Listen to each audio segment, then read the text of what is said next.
एक साल में कितने शिवरात्रि मनाए जाते हैं? फागुन में क्यों मनाया जाता है महाशिवरात्रि? शिवरात्रि पर कैसे करें पूजा कि पैसों से भर जाए घर?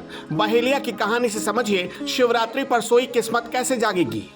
शिवरात्रि क्यों मनाई जाती है, हमारी अलग अलग मान्यताएं हैं। पहला, कहते हैं इसी महाशिवरात्रि के दिन भगवान महादेव और देवी पार्वती का विवाह हुआ।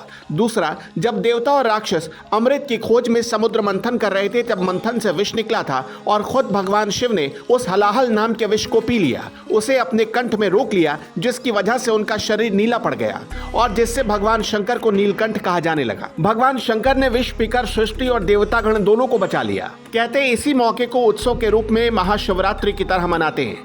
तीसरा, कहा जाता है कि जब देवी गंगा पूरे उफान के साथ पृथ्वी पर आ रही थी तब भगवान शिव ने उन्हें अपनी जटाओं में धारण कर लिया। तब गंगा के वेग से पृथ्वी का विनाश होने से बच गया था। इसलिए इस दिन को भी महाशिवरात्रि के रूप में मनाया जाता है और इस दिन शिवलिंग का गंगा जल से अभिषेक भी किया जाता है। चौथा, ऐसी मान्यता है कि भगवान ने शिवरात्रि के दिन सदाशिव, जो कि निराकार रूप है, उससे लिंग स्वरूप लिया था।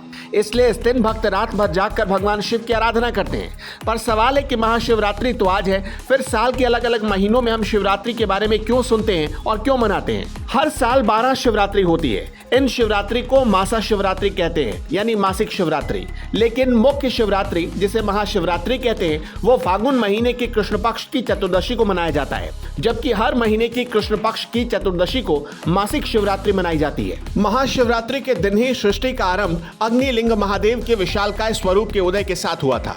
कहते हैं त्रियुगी नारायण मंदिर में भगवान शिव और मां पार्वती का विवाह पूरा हुआ। इसलिए साल में होने वाली सभी 12 शिवरात्रियों में फागुन मास के कृष्ण पक्ष की चतुर्दशी तिथि को पड़ने वाली शिवरात्रि को सबसे खास यानी महाशिवरात्रि माना जाता है।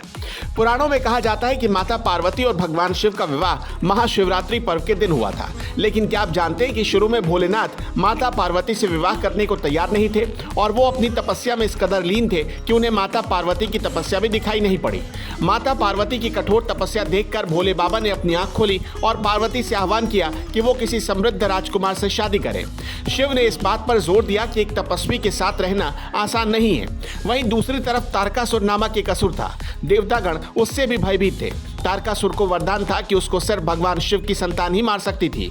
इसलिए सभी देवताओं ने मिलकर शिव और पार्वती के विवाह की योजना बनाई थी। भगवान शिव की तपस्या को भंग करने के लिए कामदेव को भेजा गया, लेकिन वो भस्म हो गए। देवताओं की विनती पर शिव जी पार्वती जी से विवाह करने के लिए राजी हुए। कहा जाता है कि जब महादेव की बारात निकली तो उसमें देवता, दानव, गण सभी शामिल हुए थे। इसके अलावा भगवान शिव की बारात में भूत और पिशाच भी पहुंचे थे, जिसे देखकर पार्वती जी की मां बहुत डर गई थी और उन्होंने ऐसे वर को अपनी पुत्री को सौंपने से इनकार कर दिया था। जिसके बाद देवताओं ने भगवान शिव को परंपरा के अनुसार तैयार किया, उनका सुंदर तरीके से श्रृंगार किया और फिर इस तरह सभी देवताओं के बीच भगवान शिव और माता पार्वती विवाह के पवित्र बंधन में बंध गए।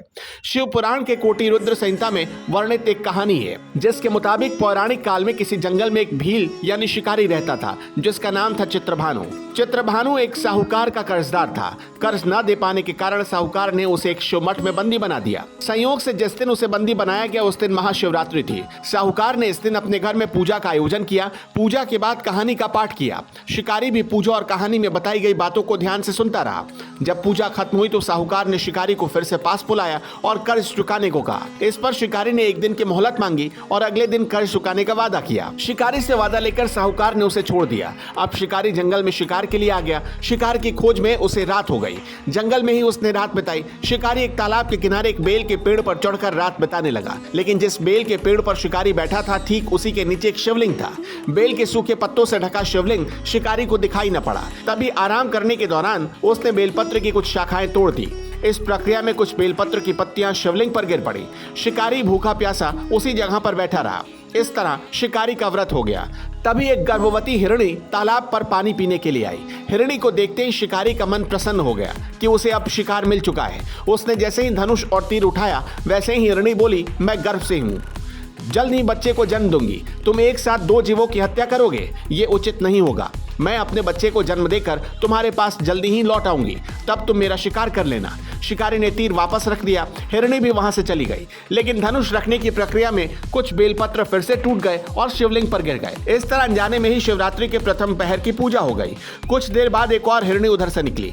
पास आने पर शिकारी ने तुरंत ही धनुष पर तीर चढ़ाकर निशान लगा दिया। लेकिन तभी हिरणी ने शिकारी से निवेदन किया कि मैं थोड़ी देर पहले ही ऋतु से निवृत्त हुई हूँ, कामातुर विरहिणी हूँ, अपने प्रिय को खोज रही हूँ, मैं अपने पति से मिलकर तुम्हारे पास आ जाऊंगी। हिरणी की प्रार्थना सुनकर शिकारी ने उसे भी जाने दिया। इसी तरह रात का आखिरी पहर भी बीत गया। इस बार भी उसके धनुष से कुछ बेलपत्र शिवलिंग पर जा गिरे। इस तरह शिकारी की दूसरे पहर की पूजा भी पूरी हो गई। थोड़ी देर बाद शिकारी को तीसरी हिरणी दिखाई पड़ी, जो अपने बच्चों के साथ उधर से गुजर रही थी। शिकारी ने धनुष उठाकर उस पर निशाना साधने की कोशिश की।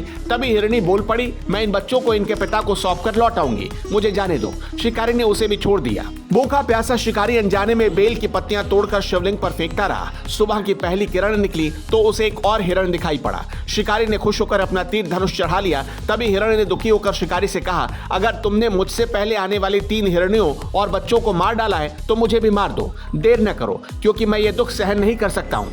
मैं उन हिरणियों का पति हूँ।